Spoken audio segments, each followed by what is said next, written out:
Доброго времени суток! За микрофоном вновь Дасти, а сегодня я хочу поговорить с вами о такой игре, как Nightmare of Decay. Итак, в одной из своих бессонных ночей я наткнулся на пучок игр с названием Masters of Indie Horror Bundle, и название себя оправдывает. В него входит Iron Lung, которого уже хватает для оправдания названия, потому что Дэвид Шиманский это как знак качества на хорроре. Faith со своим уникальнейшим стилем, Murder House как один из знаковых проектов для культуры хоррора в стиле PS1, и другие менее известные, но достойные тайтлы. Среди них и затесалась Nightmare of Decay. И упустить какой-то малоизвестный проект, который стоит в одном ряду с такими играми, я не мог. Поэтому вот и обзор.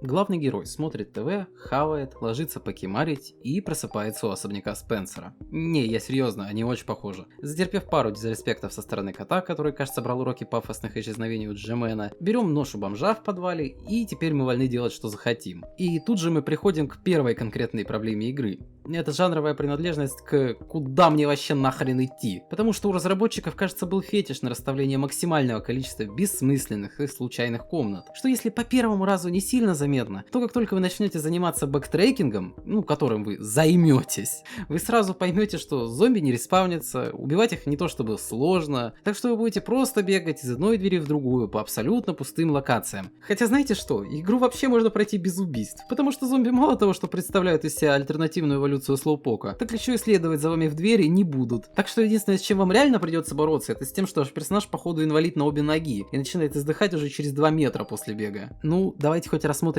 остальные участки игры. А если быть точнее, все омажи, что она делает. Давайте по очереди. Мы входим в белый массивный особняк. Наше здоровье отображается линией пульса. Решаем пазлы с монетками в статуе. Ищем ключи для дверей, помеченных мастями карт. Кстати, это тоже вымораживает, но вот на этой двери у нас оказывается нарисованы крести. Раз ты так уверен, то да. Кажется нарисованы. Я вот присмотрелся в эти 15 пикселей и вижу в них крести. Так или иначе, продолжаем. У нас тут есть челленджи на прохождение с ножом или без хилок, множество картин с религиозными сюжетами, сохранение только в строго отведенных комнатах без врагов. Слушайте, давайте вы просто поверите, что я могу так продолжать еще долго. Я думаю, что вы начинаете понимать мою главную претензию. Все в этой игре до ужаса вторичное. Я серьезно, если вы попросите меня найти хоть что-то, что отличает Nightmare of Decay от Резидента, то мой единственный ответ это то, что она хуже сделана. И это не наезд на одного инди-разработчика. Я могу простить шероховатость игры, ее делал один человек, и он выполнил свои задачи неплохо, но она до ужаса вторична. Она настолько хочет быть первой частью Резидента, что даже не добавляет в нее фишки, которые появились в серии со временем. Здесь нет крафта, нет тяжкого менеджмента инвентаря, тем более здесь нет нормального сюжета. Раскрывается он с помощью 15 листов, с разной информацией от разных людей, так как никаких NPC тут вообще нет, кроме эпизодического кота и мужиков, которые умирают в катсценах спустя 5 минут после встречи. Но, честно говоря, весь сюжет укладывается в одно предложение. Мужик купил себе поместье, а внутри него, спойлер, подземелье! И все проклято!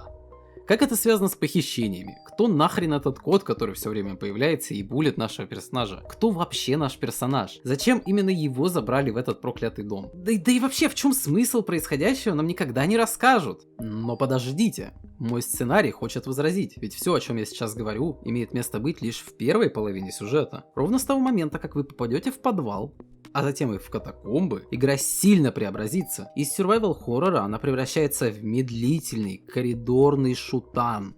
Проблем с ресурсами у вас почти не будет. Локации очень узкие, так что пытаться убегать от врагов смысла нет. Все, что остается, так это просто расстреливать сначала базовых врагов, а затем также унылые боссов. Кстати говоря, раз я уж заикнулся, поговорим про хоррор-элемент. Как я считаю, одна из самых важных частей survival хоррора. Тут он, типа есть. Моментов, в которых игра меня реально шуганула, прям таки по пальцам пересчитать. Саспенс вроде как держит, но гнетает игра слабоватенько. В основном вывозит на выбранной стилистике, которую она на самом деле тоже не сильно оправдывает, но ладно. Типа, камон, ребят, у вас чувствуется тонна упущенных возможностей. Все ловушки, которые вроде как должны были пугать, слишком читаемые. Запомнился лучше всего только один мимик, просто потому что в игре он был один раз. Так что с тем же успехом где-то в середине игры можно было вставить скример на весь экран, и эффект был бы тот же.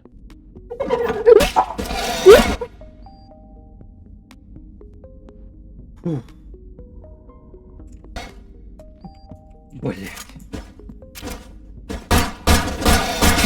Я бы хотел прокомментировать и такие вещи, как музыка и звуки, но кажется, ее вообще не было. Ну, помимо 2 треков. Один в меню с классическим тын-тын, и второй в главной комнате особняка с таким же тын-тын. Но приемлемо. Головоломки в ту же степь. Сказать про них хоть что-то уже сложно. Почти в 100% случаев нужно просто принести что-то из одного места в другое и изредка поставить вещи на правильные места. Ну, в общем, просто очень незахватывающе. Я думаю, что настало время для некоторых итогов. Несмотря на все то, что было сказано выше, я хочу вам сказать, что мне сошло. Да, я понимаю, что я потратил этот обзор на то, чтобы обмазывать эту игру помоями и выковыривать даже мелкие неприятные моментики. Но я не могу назвать эту игру плохой. Да, она вторична, не сильно выделяется, не привносит нового в жанр. И в общем просто подражает лучшим. Но если мы возьмем все контексты и рассмотрим ее более внимательно, то мы сами собой выйдем на то, что это просто середняк. Такой, прямо из словаря, наиболее средний продукт. Все в принципе отполишено, игра вышла без каких-либо early access'ов, багов, логических ошибок в ней почти нет. Ну и хорошего в ней также особо ничего нет. Мой заключительный вердикт ей крайне прост. Если вы большой фанат серии Resident Evil, начиная с первых частей, то у игры есть что вам предложить. Теплое чувство ностальгии, но не больше. Это буквально одна из первых законченных работ автора, которую он делал в одиночку. И видно, что он правда старался, был зажат, напуган, боялся экспериментировать, но вторичность это не крест. Это большой минус, но не крест. Поэтому я все же предлагаю дать шанс этому продукту. Тем более, что если мы посмотрим на общие обзоры в Steam или на Ютубе, то большинству людей все же понравилось. В Стиме отзывы даже очень положительные. С нареканиями я запомню как неплохой проект, за автором которого я бы все же последил. А на этом все. С вами был Дасти. До скорых встреч.